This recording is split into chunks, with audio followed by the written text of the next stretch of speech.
Okay, hi. So this session is about metadata. Sometimes it is called a note to the future. So it is the task of making the implicit explicit, and I mean giving an explicit expression to the context in which data or text were generated or written. And this is a very important task in the DH. However, most texts were written almost assuming that the present context is a stable assumption. And I think it will be most interesting to hear now the efforts of Eli Fisher and Moshe Shor to rediscover metadata in Jewish responsa texts. So the speakers I introduce now are Moshe Shor, who is finishing his BSc in computer science at the Technion. He is the co-founder of Amapa, and his research focuses on how we can discover new things about rabbinics from larger datasets. Eli Fisher is an independent writer, translator, and editor. He is editor of Rabbi Eliezer Melamed's Pninei Halacha series in English and a co-founder of Amapa, a project that applies quantitative analysis of rabbinic literature.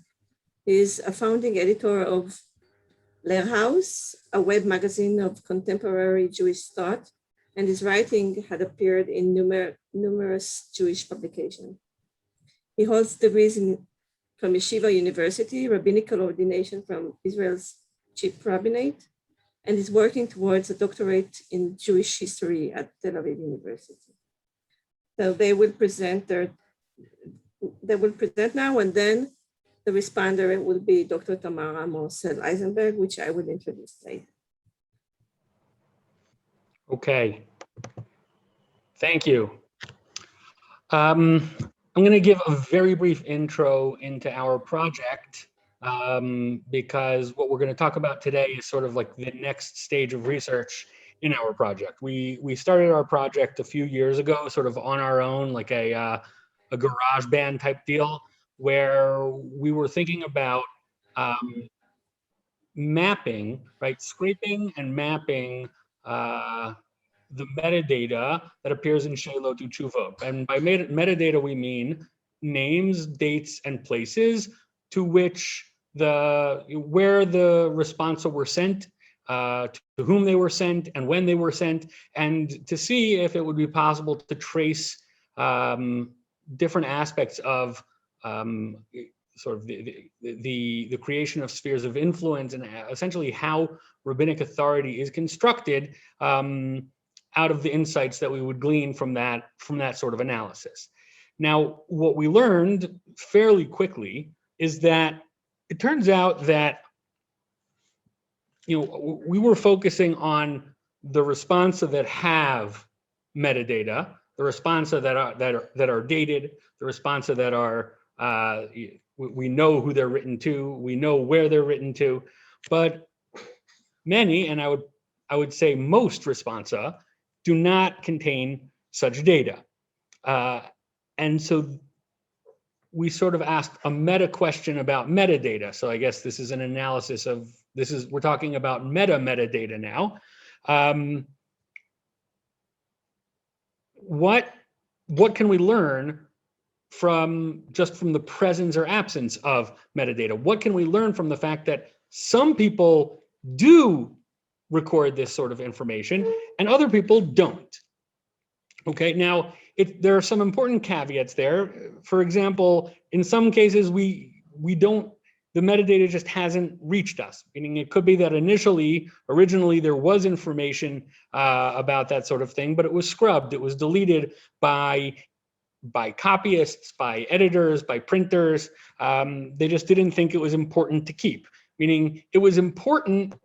The ones that we have we know everybody felt it was important enough to keep. When we don't have it, we don't know when it was dropped. And the process by which a unit of correspondence, a letter, is becomes a unit in a book of responsa is a long and sometimes very complicated process, and we'll see a little bit of that in a couple of minutes. The other thing is that a lot of the material that's included in the responsa literature is simply not responsa. When we talk about responsa, we talk about somebody, pretty much always a rabbi, gets a question and the rabbi writes an answer to it. There are all kinds of things that are in responsa literature that are not actually responsa. So you have homiletics, you have homiletic sermons, you have just standard novelle, chidushei Torah. They had an idea, they were studying something and they had an insight, so they recorded it somewhere and that ends up getting printed in their collection of responsa. And then there are what we call pseudo responsa, where somebody weighs in on a specifically legal halachic issue, but not because they were asked, just because they're volunteering to their future readers what they think about this particular issue. So with all those caveats, we still do have collections of responsa where metadata is far more prevalent than in others. And so the question remains, what can we learn from that? What can we learn from the fact that in some places it's there, and in some places it's simply not there? Okay. Moshe is going to talk a little bit about the methodology of how we got to where we got to.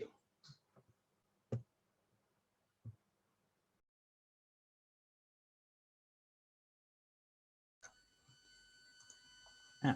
So the first thing we do is we take a look at our data in the wild. So our data in the wild has metadata fields. We record, it has places, it often has dates, people, and places of the people that I mentioned there. And we've developed over the course of our project a series of algorithms to detect them and scrape them effectively. It's not a perfect tool, but it works fairly well, and we can reliably, especially in the areas that we focus on, get the fields that we're looking for. So we've been looking at time, place, the addressee, and the place of the addressee. Typically, we don't focus on the place of the writer. It's usually pretty easy to corroborate from somewhere else. The stuff we ran here, we mostly ran on various data corresponding with the Bar-Ilan Responsa project or Sefaria. The search algorithm does need to be refined for less formulaic writing, but I would add the formulaicness that we see developing in rabbinic literature is part of the phenomenon we're trying to measure. It's not foreign to it. The same way, if you were studying writing habits over COVID, then the emergence of formulaic construction, such as I hope this email finds you well in these trying times, is not going to be just a data bug, but it's also going to be part of the process itself that you're trying to study. So it is somewhat hard for us to say, because at the same time we are getting better results as it becomes more formulaic, and therefore we can see a little bit of a skew, but that process is also part of what we're measuring. And that can be a tricky relationship to tease out later. Our hypothesis here is that using displaying metadata in responsa is a deliberate practice. And this practice, like other practices in rabbinic literature, such as usage of specific books or stylistic methods, has practitioners that break down by time, break down by place, and there are going to be times and places where it is more popular and time and places where it is less popular. And so, next slide. So we then see, so the next thing we need to talk about is how can we prove that this is something that is being done deliberately? So there's several things we can do. One of them is we have an idea that we called a copied split. So I have a responsum. This responsum has, a header. Same way I have an email. At the beginning, there's the addressee line, and then there's multiple chunks in the question. Now, for later reasons relating to publication, typically we are going to want to split this up to make sure that each answer belongs in the place where it would belong topically, typically, but occasionally chunked for other more complex reasons. And then one of the things that lets us say, no, this isn't just a feature in the writing, this isn't just an artifact of copying the writing, is if the header propagates when it's copied. If we see that header being copied, out on the right to both of the, to each question, to each chunk as it appears, and then we are no longer talking about a straight copy paste of this chunk, but rather a rearrangement that is less about the purely authentic appearance of this text and more about maybe like a generalized authenticity of this responsum. So we're going to look at a couple of examples now. The first example that we have is from mid 20th century, a responsum of two responsa of Rabbi Moshe Feinstein. Now, the addressee of this responsum is Meir Kahana. That is the Meir Kahana who, this is dated to 1958. This was before he became a terrorist. So we can, Rav Moshe Feinstein, he did correspond on this occasion with Rav Moshe Feinstein, and there's really not a lot that we can that can be done about that. The questions that he asked were really very typical questions for a pulpit rabbi. One had to do with Birkat Kohanim, and the other one had to do with a bat mitzvah celebration.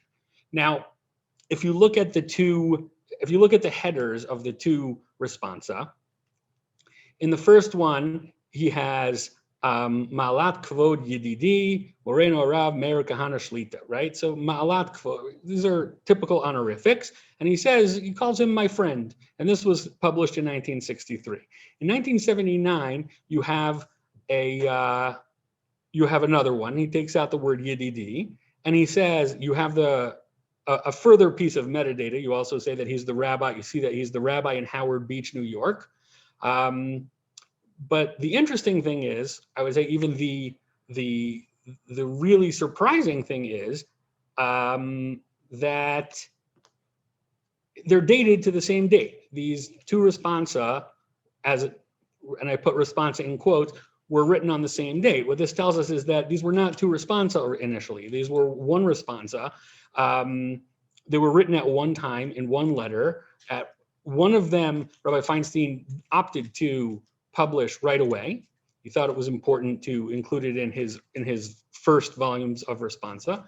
The second part, which I think was probably the first part because it has the place where he is, he didn't think it was the right time to publish it. And that's his more lenient approach to bat mitzvah appears in that one. And it actually, it doesn't go against, but it actually is in a little bit of tension of what you see in his other responsa from that earlier period.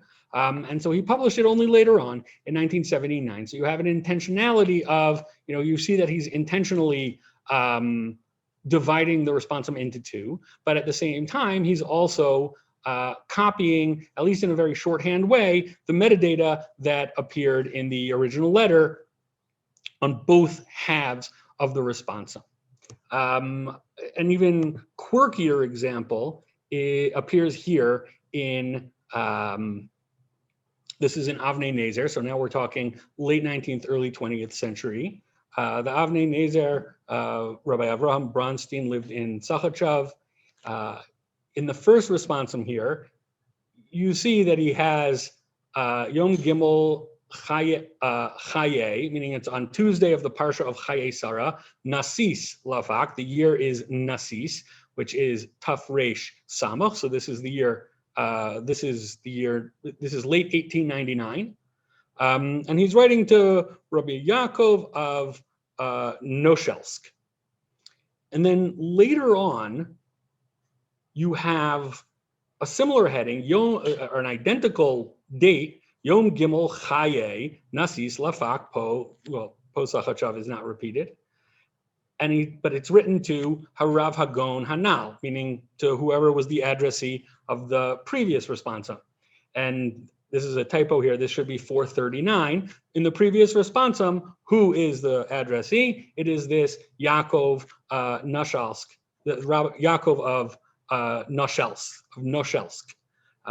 So you see that you have to actually take two steps to see that this that these two responsa, number 61 and number 440, were actually written to the same person on the same day and actually were part of a single original responsum.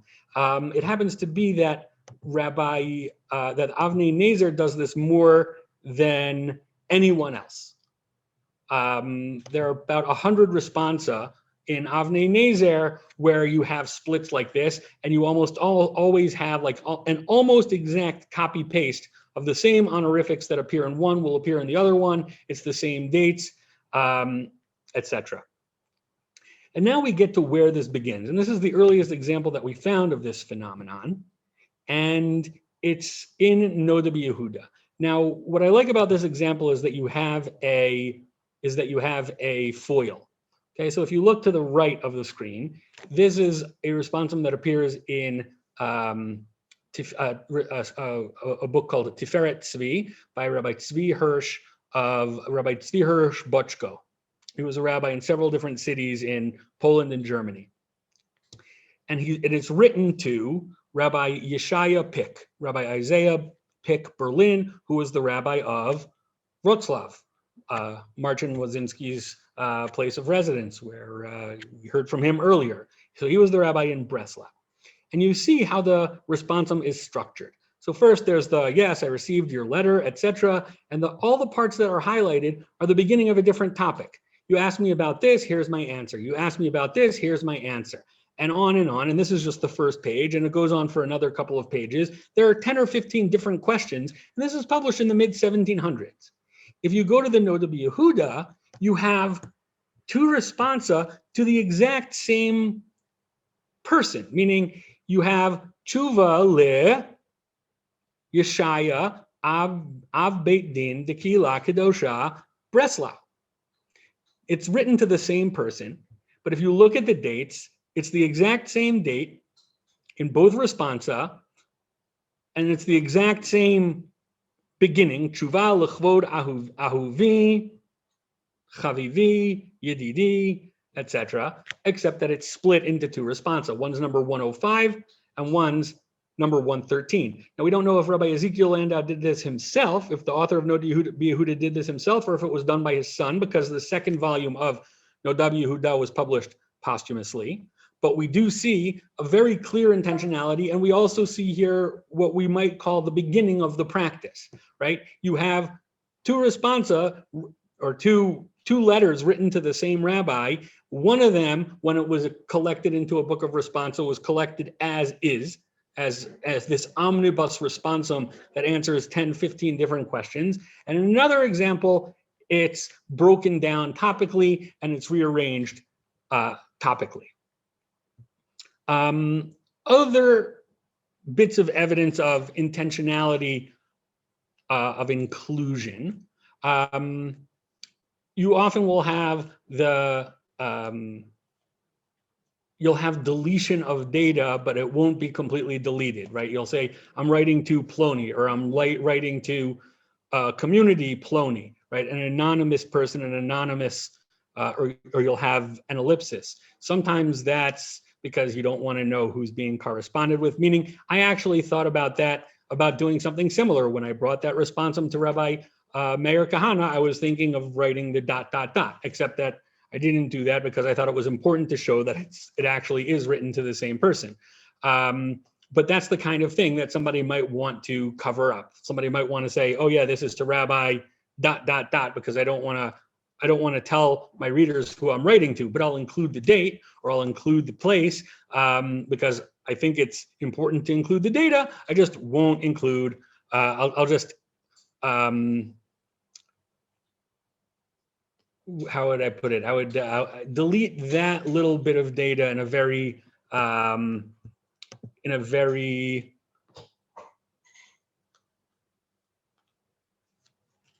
obvious way. Another example, and this you have it, Levushe Mordechai, passed away in 1930, the 20th century Hungarian posek. He does this all the time, where he updates the resume of his respondents. So this is in his very first responsum. He's writing it to this Rabbi Yoshia Buxbaum, and it says Be'uyhe, right? Sator al Uyhe in Hungary. And then he adds V'cha'et, but now Abdekak Meggendorf, right? Now he's the rabbi of Meggendorf. And a third thing that we've seen is that a lot of times rabbis exchanged letters in rabbinic journals, like Shomer Tzion HaNe'eman and all kinds of other rabbinic journals. And a lot of times, and there are entire, I would even say, there are works of responsa where the majority of the book of responsa is these letters that were exchanged through these journals. And they weren't necessarily written to anyone, but when they're included, they were in response to something that someone else wrote, the questions, the answer of the particular rabbi wasn't solicited specifically, but it was in a journal, which is open to review. And so at a later date, when somebody published their own collection of responsa, they took all the letters that they had written in to various journals and included it in their book of responsa. Just today, I saw an example from Rabbi Unterman, the third Ashkenazic chief rabbi of Israel. In his Shevet MiYehuda, he includes articles and responses that he wrote in the journal Noam, the Binyan Tzion, Rabbi Yaakov Ettlinger, his responses are filled with this kind of thing. Same thing with Rabbi Israel Hildesheimer and Maharam Schick. This was a way of filling out the book, and you would create the metadata. You would say, instead of saying, I responded to an article by Rav Moshe Schick in Shomer Tzion HaNe'eman, you say, oh, this is the letter that I wrote to, this is the tshuva that I wrote to Rabbi Moshe Schick in Chust. And finally, we get to what we call intentionality of purpose. These are the first four responsa in the collection of Maharsham. Maharsham was one of the most, prolific responsa writers of the late 19th and early 20th centuries. And he covered a tremendous amount of ground. He wrote to over 500 different communities, and it's astounding. His work, his collection of responsa is astounding. And they weren't published in his lifetime, they were published posthumously. But here, if you look at the first four, these are the first four responsa that appear in the first volume of Maharsham.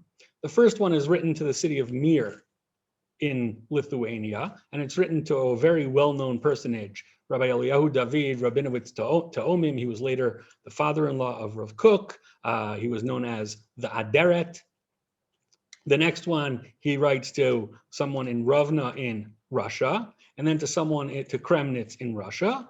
And then the fourth one is to Bodrog Kerestir, that's Kerestir, the famous pilgrimage site of Kerestir today, where Rabbi Yeshayah Steiner is buried in Hungary. So in the first four, now the majority of his responsa are written to Galicia and to things that are really just on the border of Galicia. But this first four tshuvas, he's actually writing to the places that are outliers, right? So our assumption is that this is not an accident, that he's doing something here intentionally to make it look like his responsa are covering a lot more ground than they already are. This is a heat map of where he's writing, of where Maharsham wrote to. And you can see that about almost 800 responsa were written within Galicia.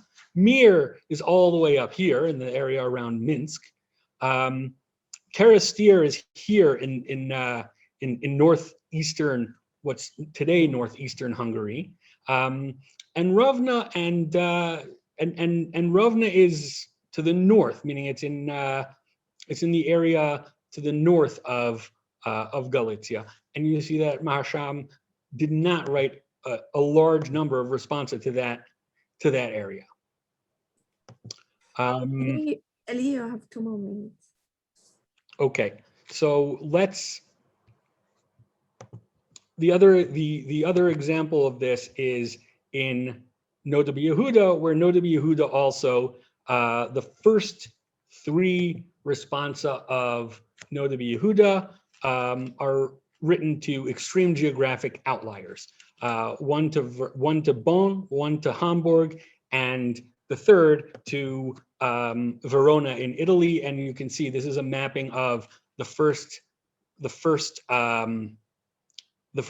volume of Noda B'Yehuda, and you see just how much of the real geographic outliers these 3 responsa. Moshe, you want to talk a little bit more about the Noda B'Yehuda and the last and what we and get to the findings? So the Noda B'Yehuda comes up for us in addition to just being an exemplar of fairly meticulous collection of metadata. He's also an important figure for us in that we suspect he's one of the key figures in recreating the genre. Now we should note that metadata as a widespread practice was very prevalent in the works of the Spanish Rishonim, specifically the Rashba and his intellectual descendants, although it then dies out with the end of that lineage and we don't see any continued adherence to the practice. And then it starts to reoccur in Ashkenaz in the 17th and 18th century progressively. And then in Noda B'Yehuda, we see it curated to a degree we don't see it curated before. Now, here's a plot of several, several books, and you can see I generally use death year rather than birth year because a rabbi's career is far more likely to be found in reference to the year of their death than the year of their birth. Typically, the years leading up to their death will be the most prolific. So we can see that it gained in popularity. It sporadically gained in popularity throughout the 1700s, although there are some issues with the formulaicness and hence a somewhat inferior accuracy rate, and then it really explodes around 1800. And that first big dot up there is the Noda B'Yehuda. So we have a few hypotheses on what's going on. The Noda B'Yehuda has some people who he could have practiced from. Yaakov Emden before him is noteworthy for including a very, very wide amount of metadata and other extrinsic data in his public responsive collection, both of his and in the response of his father, which he published. However, there doesn't seem to be as much of a governing principle there. It seems to be more just if you don't like him, you would call him TMI. If you do like him, you would call it his attention to historical detail, which is also somewhat different. But the Noda B'Yehuda really seems to curate it as part of his personal reputation. Now, the Noda B'Yehuda is... Moshe, you have to yeah. The Noda B'Yehuda, wrap it up. Okay. Yeah. He has a little university complex. Several of his books are named after appellations given to God. So, and we can see also his first volume of Noda B'Yehuda, the only one he publishes, is put out during his life as part of a job play. Next slide. And so we can sort of hypothesize from the spread, he probably the first one to realize, wait a second, like I can use this curated image of authenticity to put up a little bit of a false flag operation in terms of creating a reputation and building a name for myself.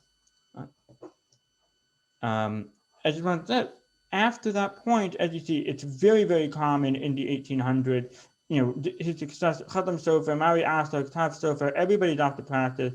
And then since World War II, it's been on the decline. And that, that has its own reasons. And hopefully we'll get into that some other time. Thank you. Thank you, Moshe and Eli, for this very interesting talk.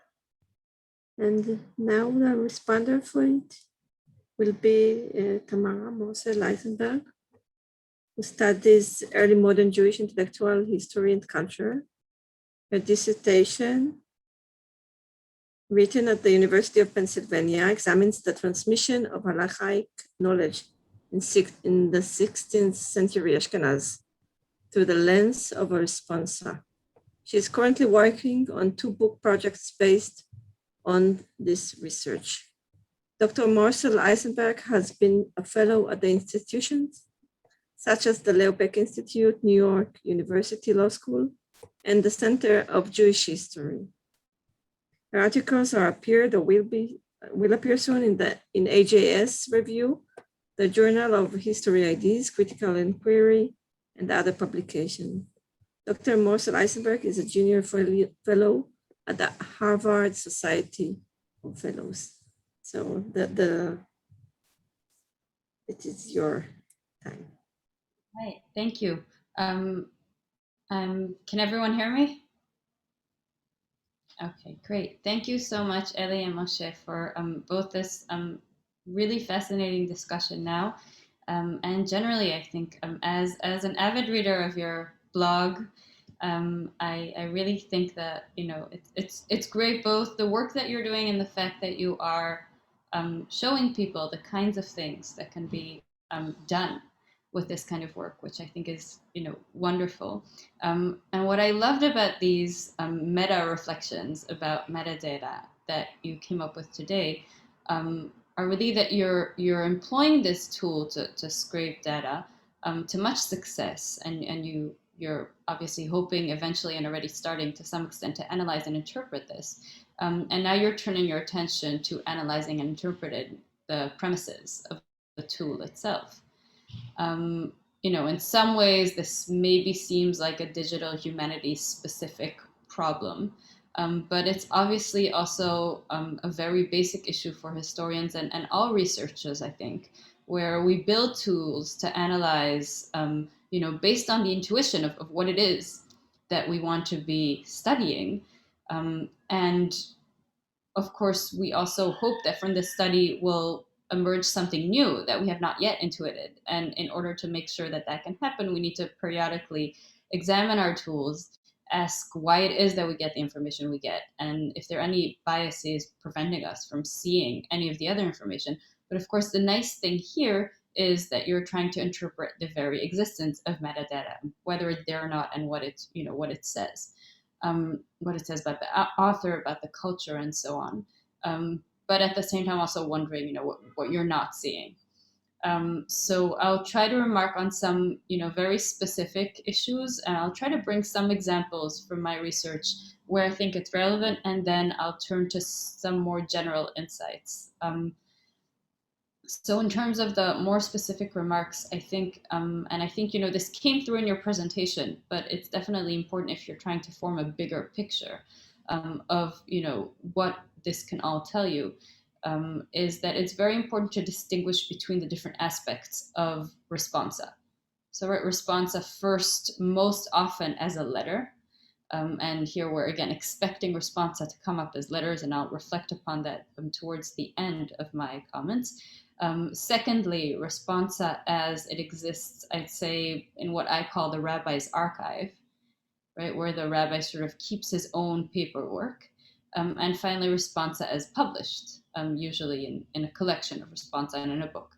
Right, and the significance of whether any information is included in those three different stages, and I don't think they necessarily need to be, sequential in the rabbi's life, right? Sometimes they can publish and then go back to write more and so on. But the stage at which this occurs has different significance, obviously, and it needs to be interpreted differently for different cultures, for different geographic locations.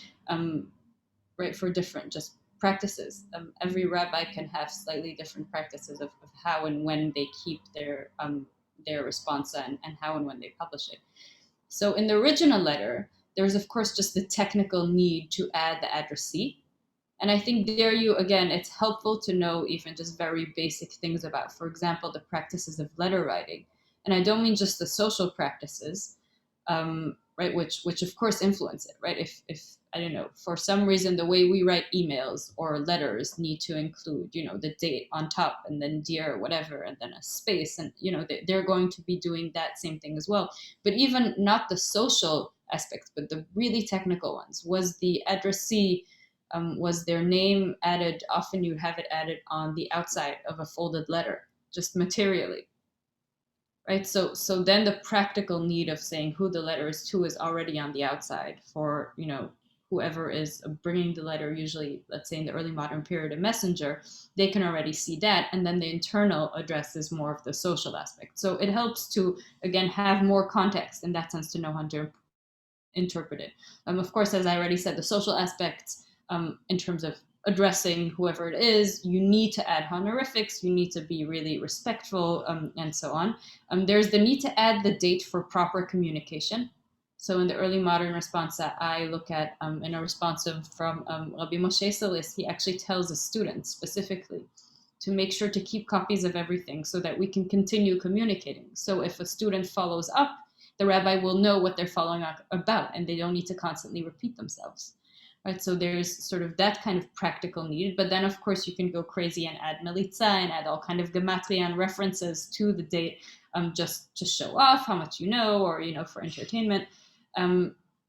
So you have that aspect too. Now this is usually associated, I think, that layer, sort of the letter, right, being the first response and having maybe the most amount of such information. We shouldn't think that it only exists in actual letters. There are some examples where letters are printed in order to, send them to more people, and not having to copy them every time. So even for the early modern period, you'll be looking at what looks like a printed booklet, but really this is just a letter that's being reproduced more often. And we have an example like that, for example, from 1519 in Italy, where there was this big controversy. And instead of sending all the rabbis involved a handwritten copy of the letter, they just printed it. And the editor who printed this, who was also one of the rabbis involved in the controversy, says this specifically. Right? He says that, if we would copy all of this, it would take forever, so we are printing it instead. So the fact there that they include, for example, all the names of the people involved, that they include, right, it's much more complete. It's not reflective of what they would typically publish. It's really because in that case, they wanted to send this as a letter to everybody, but because it was going to several rabbis, they didn't want to copy it.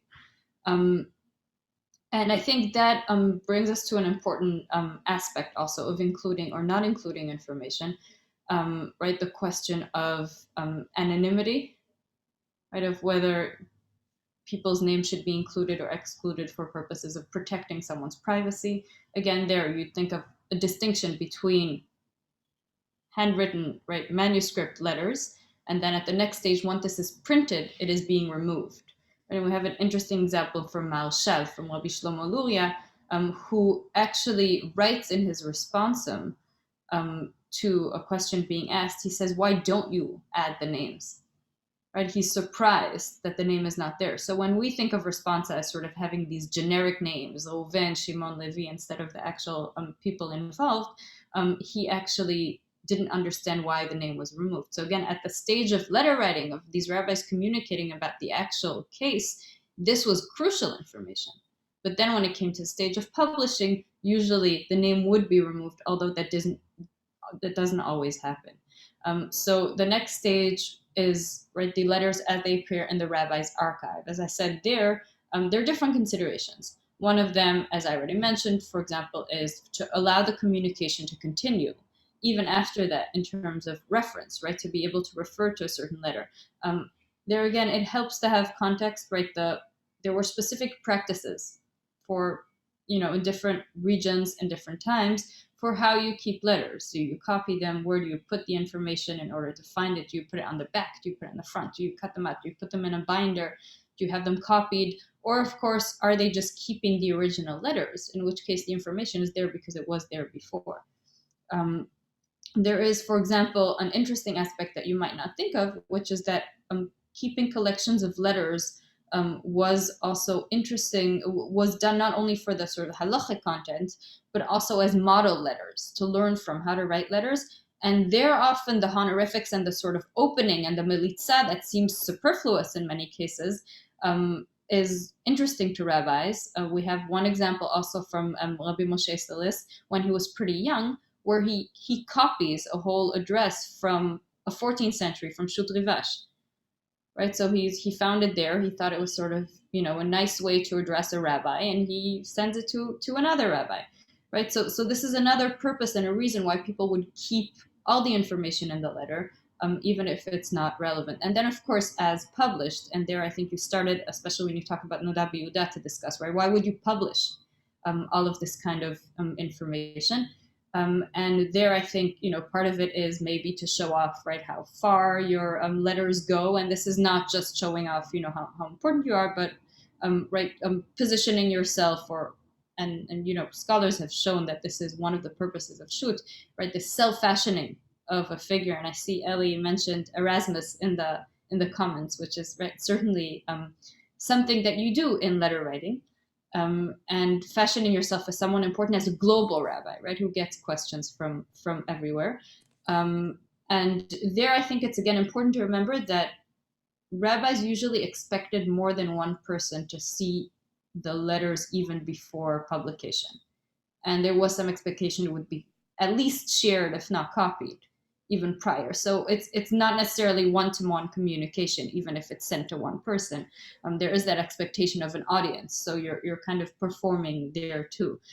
In his published responsa, Rabbi Yair Chaim Bachach, the Chavot Yair, who himself brought his responsa to print in 1699, mentions in the introduction sort of the rationale of when he includes the names and when he doesn't include the name, and also the honorifics. And he writes there at some point that, all the praise is really totally overdone and, unnecessary. And he writes, therefore, that he removed it, but he says, Machakti ba'avarat kulmus, like I removed most of the opening and the salutations with all the praise. But then he says, ומעט שנשאר על ידי העלמת עין או שגגת המעתיק או המדפיס לא במרד ולא במעלו. But he says, and if any of the excessive praise of me remains in this printed book, it's not my fault. It's the printer, and I didn't mean to, right? It wasn't supposed to be there. So how sincere is that? I don't know. Right? He wants to, he's trying to, I don't know, not humble brag, but make it seem accidental if he is keeping this information in. So, to summarize that. Okay, sorry. Just summarize because we have to finish. So to summarize, I think there's mainly the need to embed all the information you have about whether the metadata is present or not in this context, right? Of, what layer is it in, and also what was done at the time, and which stage is it?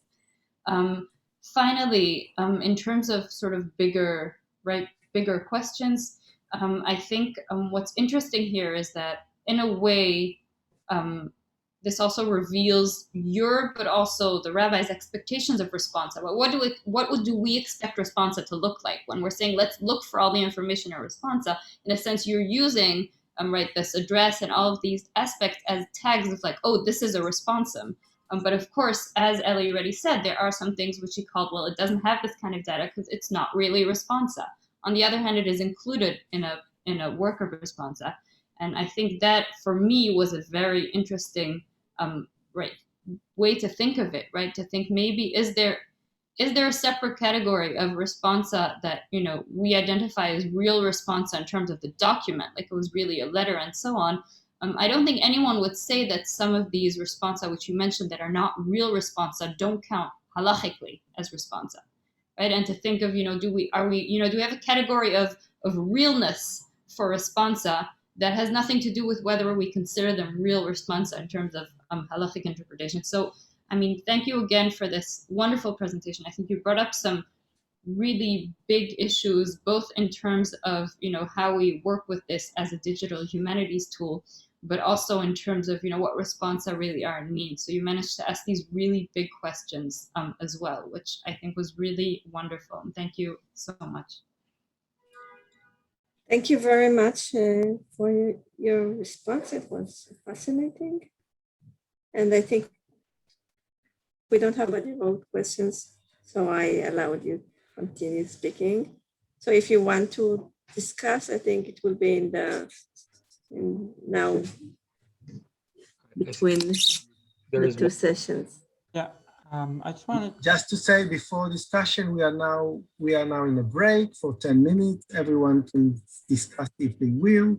And in 2025, we will Israel time, which is I guess 1:25, 3:25 Eastern time, and 7:25 in Europe. We will gather for the last session of our day conference. Thank you very much, everyone. See you soon. Thank you. I just wanted to say, with respect to what Tamara said about whether a real responsum is worth more halakhically, well, for a lot of people, the answer would be yes. There's a very substantial school of view that views there being almost some sort of metaphysical advantage to a true question and answer, which I think Ellie may have forgot. I think due to time, it may have gotten chopped off the why it being marked, but that proof of authenticity, the proof of the authentic siyata d'shmaya that went into writing the tshuva is also presumably some part of the signaled value. Okay, I see I'm being asked about how we extract metadata. Generally speaking, we know that certain linguistic features are going to mark the appearance of metadata in a moment. So we can, there are a whole lot of linguistic features that are used for indicating honorifics relating to places. Like, I've based in the Kahal Kadosh, and then the next word is going to be a place. Or, Ivid, Gaivid, Avdakak, the, modes, Dayan, whatever. There's a very long list of honorifics there. I keep that on my computer, and that's the basis for that. For dates, generally speaking, we try to know about the date we're looking for, and then we look for the pak, which is a marker, lifat katan, this is a marker that this thing was a date, or we just do a brute force and just try to find a date in there, knowing in advance what the dates are going to be. And then for names, basically the honorifics that come before name, Harav, Moreno Harav, Hagan, Harav, very, very long list of potential ones. Then you have a name, and then typically you have Nira Yair, Shlita very, very recently, but that's not found in old ones, or Zatzal, which is another case of metadata editing. Sometimes you'll see that it has a Zatzal, sometimes you'll see Shlita, Nira Yair in parentheses, and then in the inclusion parentheses, Zatzal, updated for accuracy as at the time of publication. And those are the core of my my bag of tricks for metadata extraction, if that answers the question.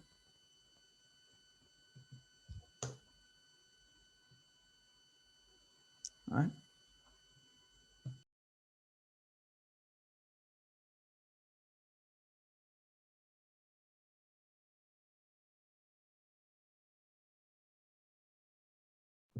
Thank you all. Thank you. Thank you, Tamara. Thank you, Moshe, and we'll see you in a few more minutes. So see you soon, להתראות.